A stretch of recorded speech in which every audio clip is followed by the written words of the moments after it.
look at what Zimbabwe is now as compared to the late 90s, where it used to be a breadbasket of Africa, and people were getting whatever they want. But right now things have just gone down. My heart really bleeds when I look at Zimbabwe and what it is at the present moment.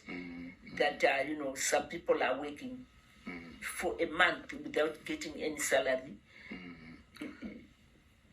And then you've mentioned about your husband or marriage.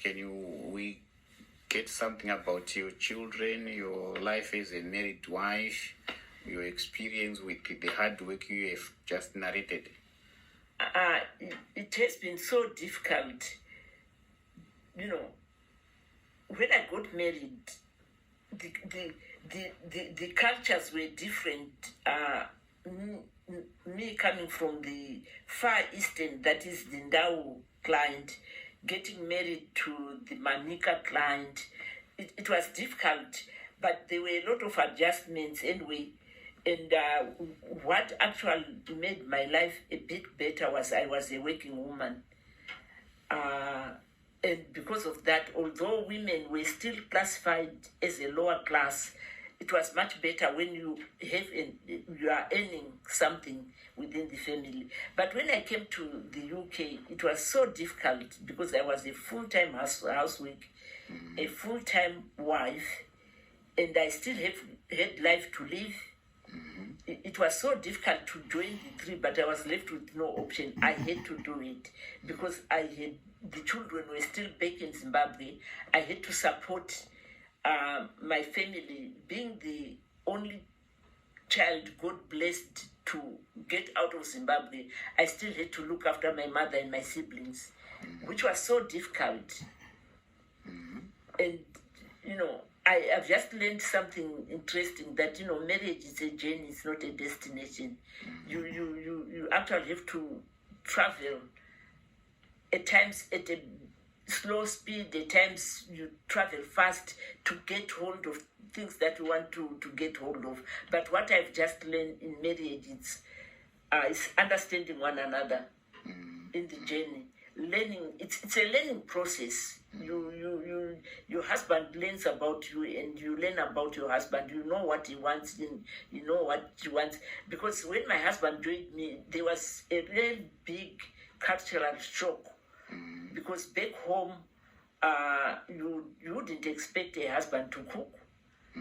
You wouldn't expect a husband to look after the children and things like that.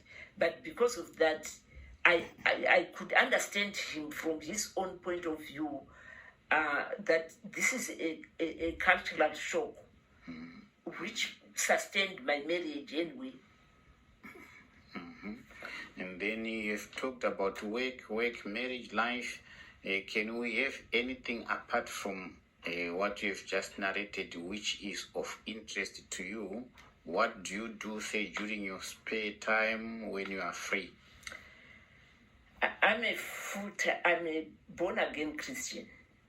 And most of my time, I spare my time helping other people. I'm very much interested in working with the youth. I spend most of my time counseling other families. From my experience in marriage, I'm trying to help quite a lot of other couples, other young couples who encounter a lot of marriage problems, especially in the diaspora, as we normally call it. We are in a foreign land, and there's a lot of changes. The roles of a woman and of a man and things like that. So most of my spare time, I spend most of the time either talking to people on the phone, praying with people on the phone, counseling, at times actually doing a one-to-one. And this has helped me using the experience I had during my training as a nurse, and especially as a mental health nurse.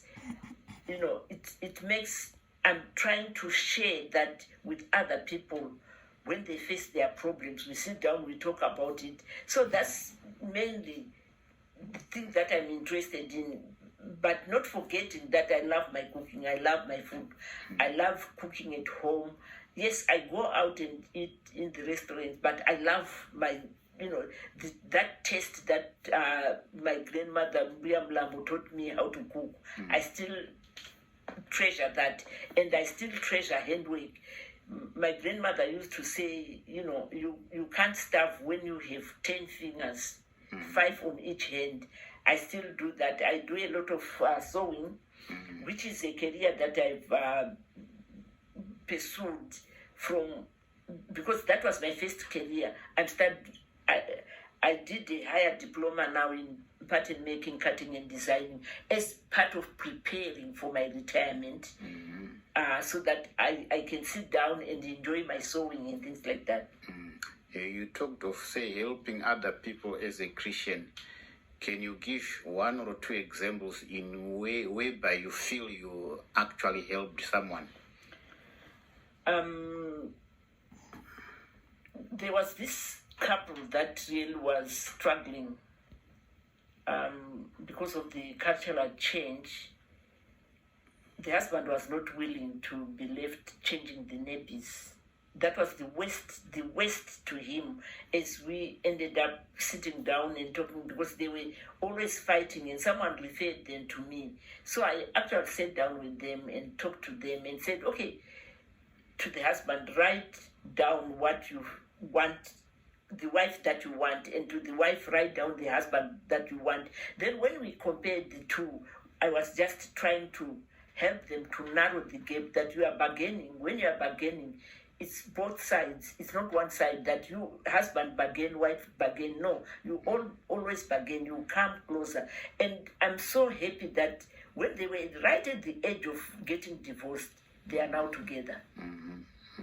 They now understand one another. They now learn to accept one another as they are, because I normally encourage people that in marriage, you accept either your wife as she is, and she can learn to change what she can, and wife, you accept your husband as he is, then he can learn to change. You don't change a person. And then you also talked about a great interest in food. You mentioned Mlambo or Mlambo. You really like your food. You avoid going to the restaurant.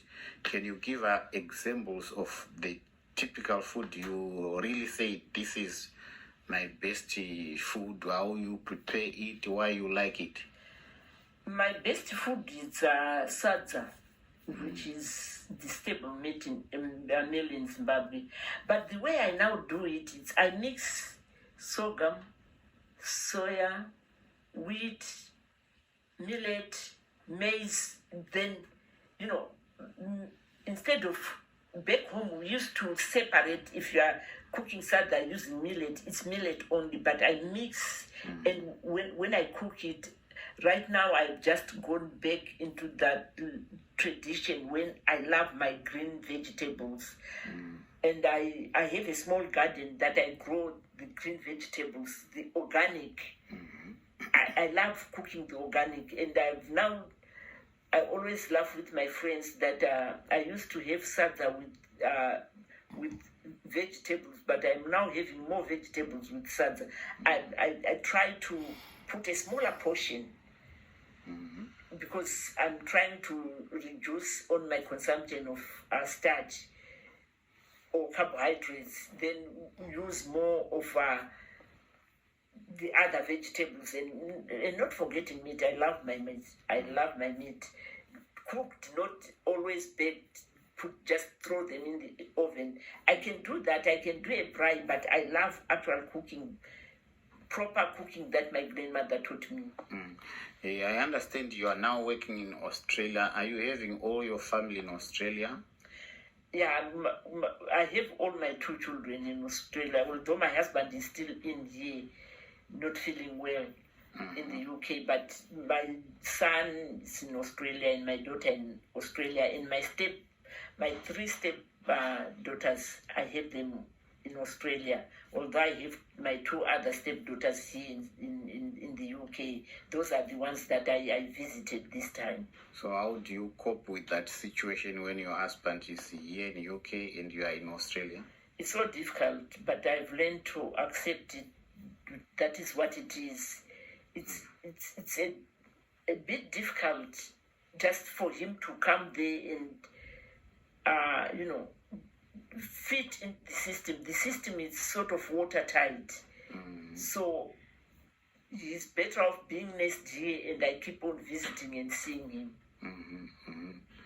And then can we just come, I know you are a lady, can we just try to talk something about dress? What is your interest? What do you really feel like when you feel like I'm now a lady when you dress? What is your type of your favorite dress? I can go traditional, depending on I love my traditional dressing, but I love my sort of smart casual dressing as well.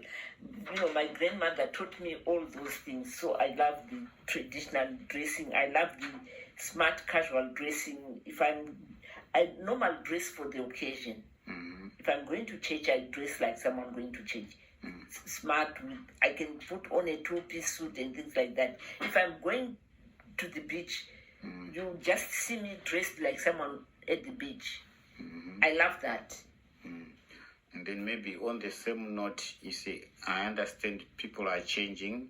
We know that back home, women normally put on dresses. But then when we come to UK or other countries, we find women putting on trousers. What's your take on that one? I'm not very much worried about someone putting on trousers, someone putting on dresses, because we are now a changed generation. We used to the perception that we used to have about wearing a trousers, and the actual wearing a trousers are two different things. As I realized that trousers for the weather sake, you can't just go in snow with your dress. You need something warm. So because of that, it made me change my perception about the dressing. That a trousers is not a sin as what we used to do back home. I remember my mother never wanted me to put on a trousers. It was taboo. But here I put on trousers nearly every time, depending on where I'm going and depending on the weather as well. As we end our interview, I think we maybe just want to find out what message you can give to other people you have encountered in your life through the experience you have gone yourself. The first message I can give to people is trust in God. Live life as if, love one another. Lift one another up. Always have mercy to one another. And love our family. Family comes first to me. Love your family. The immediate family, the extended family. I can't forget the extended family because I grew up under the umbrella with an extended family. So the message that I'm just sending, I always tell people that we were made the Joseph of our tribe.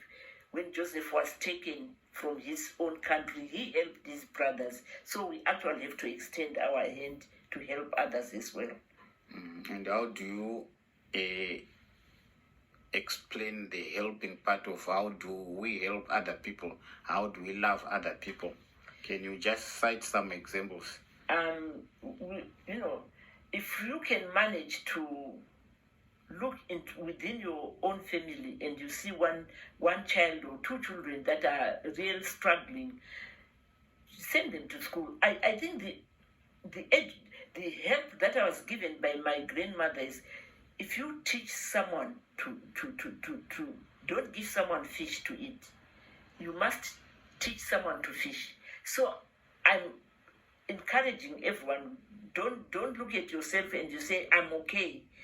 If you want to help, educate someone. If you educate them, they will educate one another, and then it goes and goes and goes. It won't be an end of it that you say, I'm okay, I don't care about anyone. Anyway, with this, Chioniso Mlambo, I thank you very much for this nice interview. I hope if people are going to have a look at it, they are going to benefit a lot. I wish you the best when you go back to Australia, and keep on loving each other, love others, and then encourage other people to love their other fellow neighbors. Thank you very much. I wish you the best in your life. You're welcome, Mr. Makonese.